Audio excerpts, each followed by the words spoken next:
Hola, muy buenos días. Hoy vamos a hablar sobre la Iglesia y la oposición por los pobres. A partir del Papa Juan XXIII y el Concilio Vaticano II de 1962, la Iglesia Católica comenzó un proceso de renovación. En 1967, el Papa Pablo VI publicó la encíclica Popolorum Progressio, centrada en el desarrollo de los pueblos. En ella abordó temas como la lucha contra el hambre, la miseria, las injusticias en el comercio internacional y el racismo, denunciando que los países pobres se empobrecen más mientras los ricos se enriquecen. La teología de la liberación es un movimiento teológico, social y político dentro de la Iglesia que surge en América Latina a mediados del siglo XX. Busca interpretar el Evangelio de Jesucristo a partir de la experiencia de los pobres y oprimidos, haciendo una posición preferencial por ellos. En esencia, esta teología sostiene que Jesús está del lado de los pobres y que el mensaje cristiano no puede desvincularse de la realidad social y económica. Uno de los principales impulsores fue el padre Gustavo Gutiérrez, que en 1971 escribió una teología de la liberación, obra que dio nombre al movimiento y marcó su orientación central. Los sacerdotes comenzaron a reflexionar sobre la violencia generada por el hambre, el subdesarrollo y la ignorancia. Los curas obreros creían que debían trabajar como cualquier otra persona, pero las condiciones de la iglesia no se los permitía. Cuando obtuvieron la aprobación, pudieron contribuir de diversas maneras. Su actuación en el movimiento villero, ollas populares, ayunos, tomas de fábricas y de ingenios azucareros. Frente a la implementación del plan de erradicación de villas de emergencia, el movimiento de sacerdotes presentó una nota a Onganía y protestó, negándose a plegarse a las celebraciones navideñas. Luego, hubo un debate interno en cuanto a integrarse o no al peronismo. Entre 1974 y 1976, el movimiento se fue desgranando por la intensa represión, tanto a ellos como a fieles laicos, por el asesinato de algunos y entre otros obstáculos. Los curas tercermundistas también plantearon su propio manifiesto. En este se establece que la Iglesia debe practicar el bien común, ya que es una palabra del que habló con los profetas. En la Biblia y en el Evangelio se plantea como pecado contra Dios todo golpe a la dignidad del hombre. Por lo tanto, la Iglesia no está de acuerdo con ningún sistema que deje de asegurar el bien común en beneficio del interés de pocos. En cambio, esta debe denunciar la injusticia y colaborar para cambiarla. Bueno, yo voy a hablar sobre Carlos Mujica, que nació en Villa Luro, Buenos Aires, el 7 de octubre de 1930. En 1959 fue ordenado sacerdote católico en la Catedral porteña. Era una figura clave del movimiento de curas villeros en los años 1960 y 1970. Debido a que su familia era conservadora, su transformación no fue inmediata, pero su sensibilidad religiosa y su creciente compromiso con la justicia social lo llevaron a romper con los valores de su clase y dedicar su vida al servicio de los más humildes.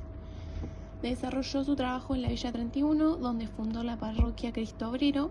En ese lugar celebraba misas, organizaba actividades comunitarias y ayudaba en la formación de cooperativas y luchaba por los derechos a las viviendas. Él vivía en condiciones humildes. Carlos Mujica fue asesinado en 1974 en la puerta de la iglesia San Francisco Solano, después de celebrar la misa. Fue asesinado por la AAA con más de 10 disparos, ya que lo consideraban un cura rojo por su compromiso con los pobres y su cercanía a sectores de izquierda. A pesar de las dificultades, tanto Carlos Mujica como el concepto de teología de la liberación se han encargado de promover la fe cristiana con un Dios humilde que ha nacido, vivido y muerto entre los más necesitados. Ambos resaltan la lucha por la liberación y el amor hacia los más pobres, dando una imagen de un Dios misericordioso que da su vida por aquellos que menos tienen. Además, Carlos, en sus misas, mencionaba fragmentos que buscaban propagar esta misma imagen y contemplaba a Dios como aquel que está y vive entre los más pobres.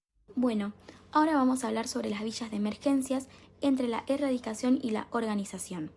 Para comenzar, vamos a hablar sobre el inicio de las villas, que surge cuando los trabajadores que llegaban del interior necesitaban viviendas que eran construidas con materiales precarios. Las casitas estaban amontonadas, por lo cual se generó una densidad de población. Estas villas no estaban urbanizadas y carecían de sustentos sanitarios y educacionales.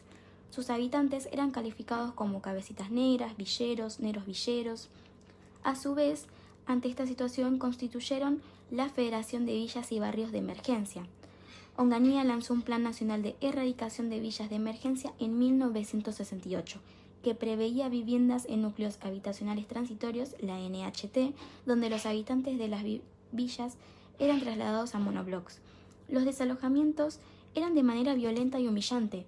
Esta erradicación repatriaba a los considerados villeros y por medio de asistentes sociales se civilizaba a los recién llegados a NHT. En 1972 se organizó el Frente Villero de Liberación Nacional y el Movimiento Villero Peronista. Sacerdotes, religiosos y laicos colaboraron en tareas sociales para atender las necesidades. Luego del asesinato de Carlos Mujica, a partir de 1976, son secuestrados y desaparecidos dirigentes villeros, militantes sociales, religiosos, laicos y políticos. Para desalojar las villas se forja manchando la imagen de los villeros, que son marginados por voluntad propia y que les gusta vivir en la villa. Bueno, para finalizar, vamos a relacionar todo lo aprendido con el Papa Francisco. Este supo separar la fe de la política, a diferencia de los curas tercermundistas, que apoyaban ideologías revolucionarias. El Papa Francisco ha llamado siempre a la fraternidad, al diálogo y a la construcción de un bien común. Además, comparte la cercanía con los pobres, la denuncia de la injusticia, el compromiso social como parte de la fe cristiana para ayudar en las villas y la participación en las misas. En más de una ocasión ha dicho que quiere una iglesia pobre para los pobres, lo cual representa una clara continuidad con el espíritu tercermundista. Como sucesor del Papa Francisco, el Papa León XIV fomenta el diálogo con otras religiones y culturas, buscando la paz y la comprensión. También apoya la defensa de los derechos humanos, especialmente para aquellos injustamente condenados o en situaciones de vulnerabilidad. Participa en misas y audiencias públicas, transmitiendo mensajes a la comunidad global. Realiza nombramientos clave, como el de obispos, para la estructura y funcionamiento de la Iglesia.